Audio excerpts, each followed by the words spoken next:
Ready to take the next step?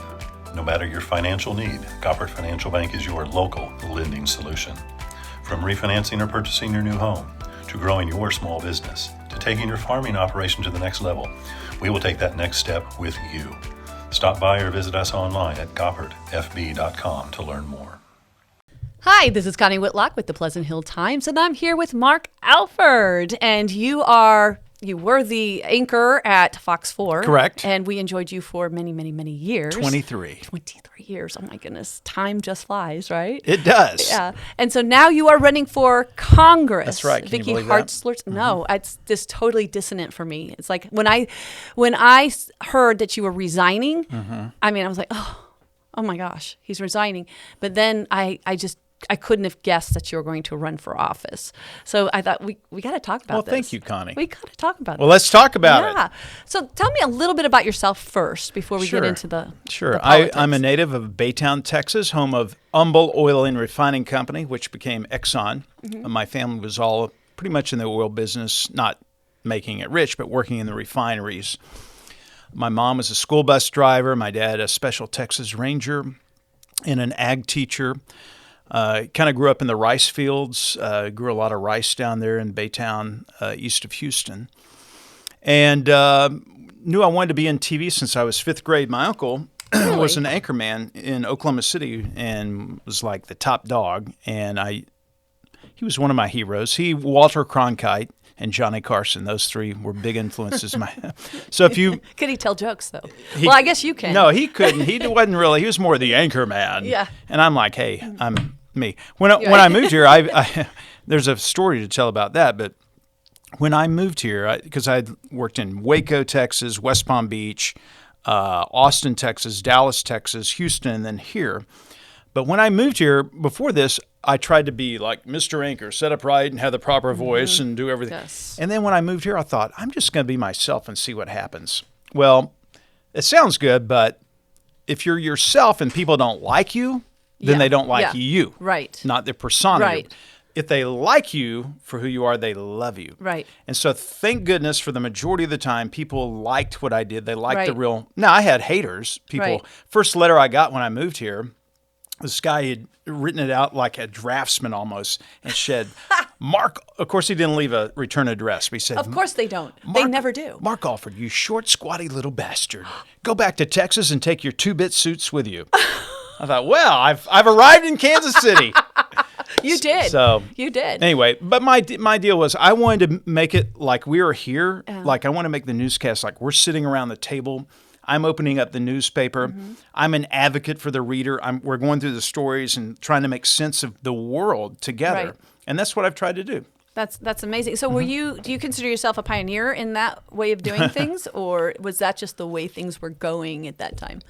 No, nobody was doing it. In fact, as soon as I started doing that, I started getting in trouble because it meant that I would add a lot of context, perspective, and balance to stories that I thought wasn't there.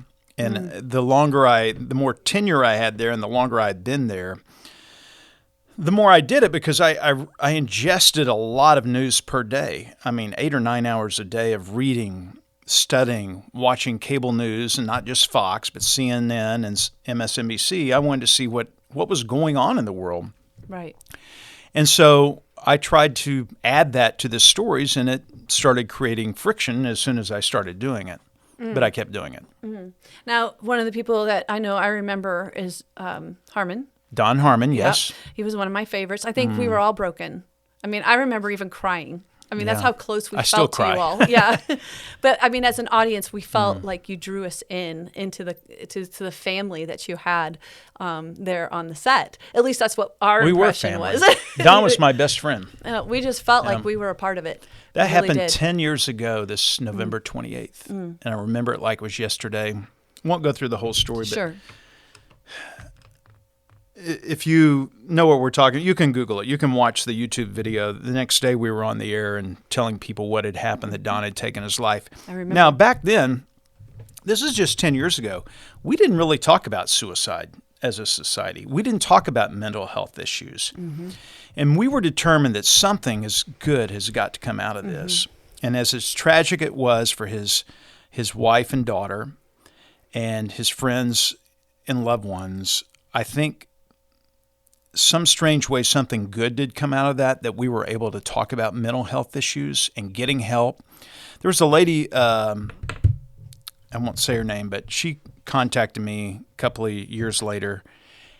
She said, I want to thank you for what you guys did when you came on the air and you guys were crying and telling what happened, because that was real raw emotion.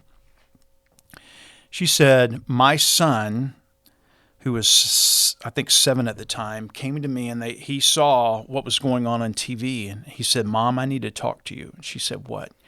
She says, I'm thinking about doing the same thing Don did. Wow. Now, because of what we did on the air and as open as we were, she was able to take her son immediately to get help. She contacted me last month, right before I quit. She said, my son got married. He's got a kid of his own, and it's thanks in part to what you guys did, being open and honest. And that's what I've tried to do my entire career on TV, warts and all, be Mark Alford. If you don't like me, I'm sorry. This is how God made me. Yeah. And that's the same thing I want to do in Washington and in the 4th District. Tell me a little bit more about that. So you're an anchor. I mean, you have a lot of, connection with your community of being an anchor. So why do you think you'll have more connection or more influence in Congress? Because my connection primarily for 23 years has been through a screen. I have some personal interaction with people when we go out and do events, charity events, and I get to shake hands and look people in the eye rather than at a camera and try and imagine them there. But I had that kind of connection. I felt like people really knew me because I was open and honest, and so they already felt like they know me. But now that I'm out, and we just had a little rally, for lack of a better term, at the gazebo, and there were, 50 people there, something like that, and I was able to shake each person's hand and listen to their concerns, and that's energizing me. It's given me a deeper connection to people that I only had a 2-dimensional connection before. I have a 3-dimensional connection now. I'm able to absorb what's going on in their lives, and I'm going to channel that and be a voice for them. That's my whole purpose. It's not about me. It's not about Mark Alford and what my ideals are. A representative is supposed to be the voice of the people, and that's what I'm going to be. So what are some of the top concerns that you heard today in Pleasant Hill? The mandate. There's a huge concern right now. Now, there's no mandate in Cass County, so... About what's going on with the mandate in general, and then how shots are being given to school students, I believe. Okay. Not in a mandated form, but it's being brought for the availability of students. Is that correct? From what I understand? Believe so. Yes. So I think there's a lot of concerns with the mandates, and 2 people said that they had quit their jobs because of the mandate. Right, because if you have 100 or more in your company, you are mandated. Exactly. They don't believe, and now that's being, there was an injunction, I believe, by the 5th Circuit Court of Appeals on Friday. I predict this will eventually go to the Supreme Court. It's my view. I was an essential employee, how TV people got to be essential employees, but we worked through the whole thing. I did not suffer really the lockdown that other people did. Right. I was one of the first to You were essential. We were all essential. So I drove almost to Iowa. I was like, oh, darn. Yeah, darn. Say no. But you got your paycheck. Yeah, right. I own this place. Oh, okay. So you don't get a paycheck. You pay everyone else first. But I was one of the first to drive up. I had to drive to a Hy-Vee almost on the Iowa border to get my shots twice. Yeah. But I did that because I wanted to do my part to curb the virus, and I want others to feel safe around me. All right. What other issues? But I want to make that clear. That was my choice. Right. I don't feel like the government has any business mandating, and I think eventually the Supreme Court will overturn that. Okay, let me ask you this. Okay. Deep question. Deep question. Okay. So if they are able to mandate like they are, where do you think it will go? What's the fear? Where will it lead? Well, who's to say there won't be another outbreak of some sort? And for the government to deem that you have to put something in your body that you are opposed to in order to do commerce, to have a job, and then in order to buy things, I just think it's a slippery slope to go down. I don't know what – it's all about precedent. They talk a lot about precedent in the Supreme Court. And once a precedent is set, it's hard to overturn precedent. Hard to get it back. Just like we were seeing with the abortion. Power and money, especially when there's power and money involved. Yes. Once you've given it, it's hard to ease it back.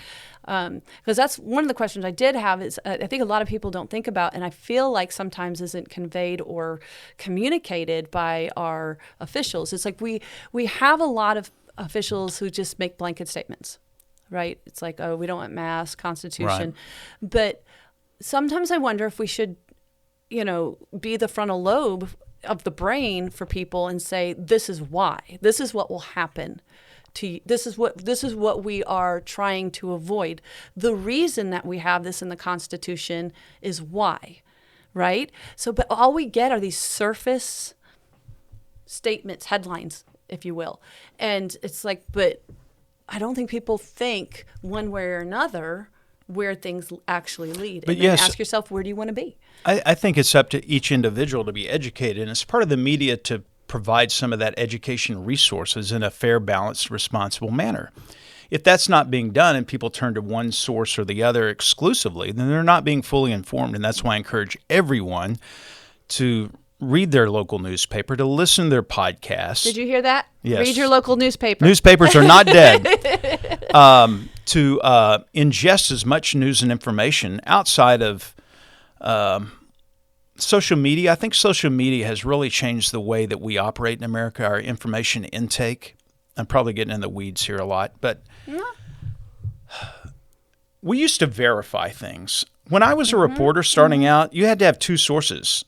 We didn't report rumors. If a story had the word rumor in it, throw it in the trash. Yeah. I do remember in college when you were writing something, you had to source it. Yes. You had to say, this is where I got this information. Yes. Right? They don't do that much anymore. They don't even do that in college much anymore. I mean, it depends on the classes, but I know the humanities have gotten kind of bleeded over to some of the other things, but they're not sourced. I think that they're a bunch of Facebook posts. We talk a lot about reimagining police.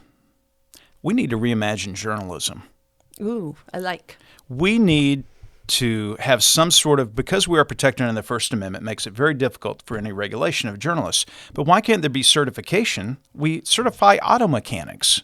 We certify dentists. Doctors take a Hippocratic oath to do no harm. Why is there not some sort of oath for journalists to always tell the truth? Right. Why is there not But who proves that? Who's going to do it? That's the big question. Yeah. Who's going to regulate that? And you don't want that in the wrong hands. Well, then you have institutes like the Poynter Institute, which takes it upon itself to be some sort of regulator or certifier of true journalists, and other organizations. But, where does the funding come from these organizations? And is there there's one that does fact checks. I forgot the name of it on social media. But, anyway. There's tons of them. When you start peeling back the layers of how information is gathered and disseminated and ingested, it's not a pretty picture. No. That's why you have to be smart. You have to you have to be skeptical of everything. I think people think they're smart. Mm-hmm. Even the people that I talk to that they're well read in different newspapers. It's so much information. You almost have to be in a college course to verify every little piece of information and then make sure where you're getting it is sourced.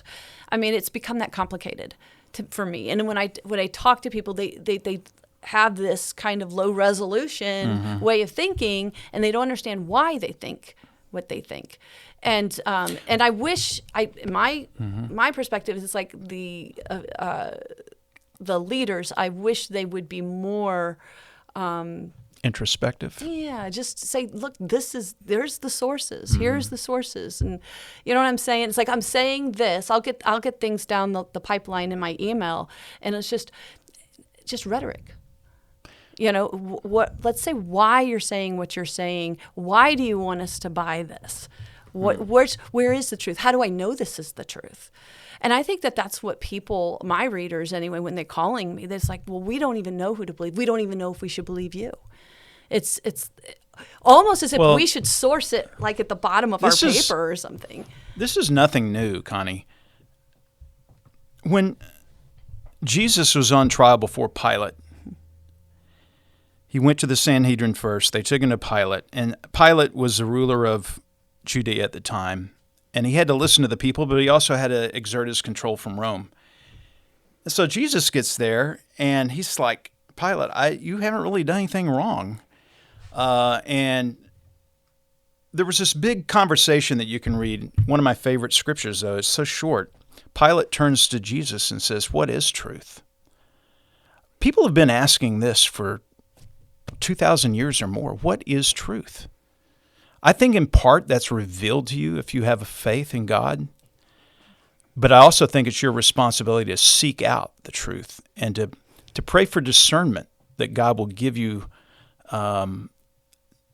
some almost supernatural power to discern what's right from wrong. I've been praying for some time, and it's kind of a scary prayer, that God reveal your will for me, but also I want to see people for who they really are. Good, evil, right, bad. Because I want to have that discernment where I can have, it's part of, I think, wisdom. And the older you get, the more you gain in that. But I want to know people for who they really are and make my decisions based on that. And if you know who someone is, you know if they're telling you the truth. Well, that's key right there. Mm-hmm. If you know. If you know. If you know them. Mm-hmm. That's really good. So quickly here, just tell me a couple other issues that you have a heart for. My dad was a Special Texas Ranger, and I was a captain on the Jackson County Sheriff's Posse. I have a really heartfelt place for law enforcement, and I think what has happened in our nation in the last 2 years is just utterly disgraceful. The level of contempt that some people have for the men and women in blue who sacrifice their lives a lot of times, who go out on the job each day not knowing if they're coming home at night.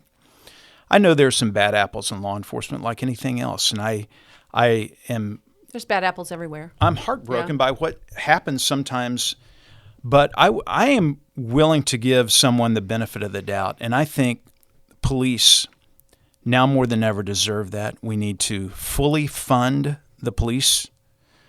How is that happening in Missouri? I mean, have we defunded it all? Well, Kansas City has. Okay. Mayor Quentin Lucas will tell you no. He tells me to my face all the time. We have an argument about this quite often, that they're reallocating money. Well, if my wife takes half of my allowance that she gives me every week, no, she's defunding me. She's defunding, okay, Mark. She's gonna go spend it on something she thinks I ought to spend it on because I'm not responsible enough. Okay, so what they're doing is moving around money. Exactly. And you've seen where they're moving it around. Well, that hasn't quite been transparent. Some of it, I think, is $42.4 million. Some to social programs, and I'm not saying we don't need social programs, but the police right now are having trouble getting people on the force because of the lack of respect and the crazy times in which we live. Right. And they need the funding for a lot of these positions that are underfunded right now. So it's a two-edged sword. We've got to restore funding for police. The other thing we need to do is for our veterans. When we talked about Don Harmon earlier, 22 servicemen and women each day take their own lives. Wow. That's a big number. That is. That is reprehensible. We live in the greatest nation on earth, and we cannot fully fund mental health care for our veterans. That's ridiculous. They should be top priority. There should not be any doubt that if you have a physical or mental challenge because of your service to America, that we are going to stand by you 100%. I don't even know why that's an issue in 2021. The other deal that I'm hearing from people, and this is new to me, is the broadband issue in the rural areas. Mm-hmm. You know, the 4th Congressional District covers 24 counties. The map could change. We're waiting on that to come out. Mm-hmm. But as it stands now, there's 24 counties. A lot of these farmers and ranchers and people don't have adequate broadband so they can do what you're doing now. We live in a different society now. Farmers are on a $2 million combine. Right. They're out in the middle of the field harvesting beans right now, and they're using computers to do this. And if you don't have adequate broadband to run those computers, really, you can't have a crop that has the best yield, because these computers are honed in. My brother-in-law is a farmer in Henry County, farms 3,500 acres. I've been with him to see this. Okay. You plug in the computer, and you're basically hands off the wheel, and this thing goes around. And No way. Yes. And it reads the moisture content, the yield of the beans. We have a tremendous problem with inflation, as you know. Why do you need broadband for that? They need broadband for some of the computer generations that are on the combines. Okay. And he receives some of that from his house. He's got a tower. Yeah. All right. You can't be too far away, though. Right. Okay. Yeah. So. Wow. And I know a lot of people don't realize this. I Yeah. mean, because most people aren't farmers. So. Farming has really changed in the last generation Yeah. or so. Yeah. That's interesting. I think I'm hearing from folks down in Bates County. We were down there a couple of weeks ago when they were talking about the road conditions. Butler is one of the few remaining townships as it's designed for. Are we running short on time? No, he works in Butler. Okay. How are the roads in Butler, Yes. Rick? And Rick, back me up if you agree with what I've heard, is that the roads are horrible, and the township doesn't have the money to take care of it because they're not the taxing district, and the Bates County doesn't have the equipment to take care of it. So if they were to get rid of this township, and I'm still investigating this a little bit more, it would need, I think, a state constitutional amendment to get that done, to transfer the townships to the county, where the county can be the sole taxing district, take in the money, distribute the services, and all have one big happy family with good roads. That makes sense. Yes. So anything else you'd like to say? There they are. Ooh, that's a good one. I always use that when I was reporting. I always say, "Is there anything last thing you'd like to say?" And it always got the best soundbite out of that. Oh, really? Yes. So be careful. No, I'm kidding. I never did anything long form like this, really. I think if anything comes out of this, I've really felt God was calling me to run for this office, just the way everything worked together.